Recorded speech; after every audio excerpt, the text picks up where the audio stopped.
மேசராசி நேயர்களே, உங்களுக்கு திருமணம் தாமதமாகிறதா? எவ்வளோ வயசாகவும் நடக்கலை, எவ்வளோ பரிகாரம் பண்ணாலும் நடக்கலை, வாழ்க்கையே ஒளியிழந்து போயிடுச்சு அப்படின்னு எங்கே கூடுவீர்களா? உங்களுக்கு தான் இந்த திருமண தடைக்கான ஒரு எளிய பரிகாரத்தை இப்போ நான் சொல்கிறேன். இது பொதுவான பலன் தான். இது மேசராசிக்காரங்களுக்கு நீங்கள் என்ன பண்ணணும்னு கேட்டிங்கனாக்கா, திருத்தணி முருகர் கோயில் போங்க. ஒரு வெள்ளிக்கிழமையாக இருக்கட்டும், அது அங்கே போய் முருகப்பெருமானுக்கு 2 பன்னீர் ரோஜா மாலை வாங்கிக்கணும்.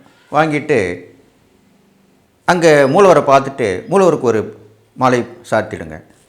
அதே மாதிரி உற்சவர் இருப்பார் வெளியே, அந்த உற்சவர்கிட்ட வந்து இந்த மாலையை சாத்தி மீண்டும் உங்களுக்கு அவர் அந்த ஆச்சாரியில் போட்டு விடுவாங்க. இது அங்கே நடந்துகிட்டு இருக்க விஷயம் தான், கல்யாணம் ஆகாதவங்களுக்கு நடக்கிறது. அது பொதுவாக இந்த மேசராசிக்காரங்களுக்கு இது ரொம்ப நான் ஆராய்ச்சி பண்ணி இது நான் சொல்லியிருக்கேன்.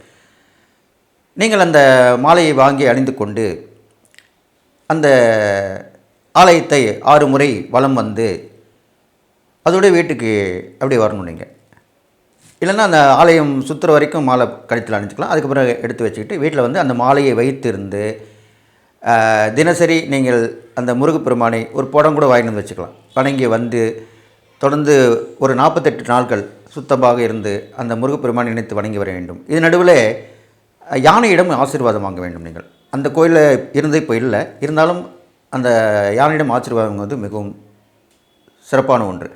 அதை வாங்கிட்டு இந்த மாலையை வைத்திருந்து அவர்கள் நினைவாகவே இருந்து வந்தீர்களானால் கண்டிப்பாக திருமணம் நடந்தேறும்.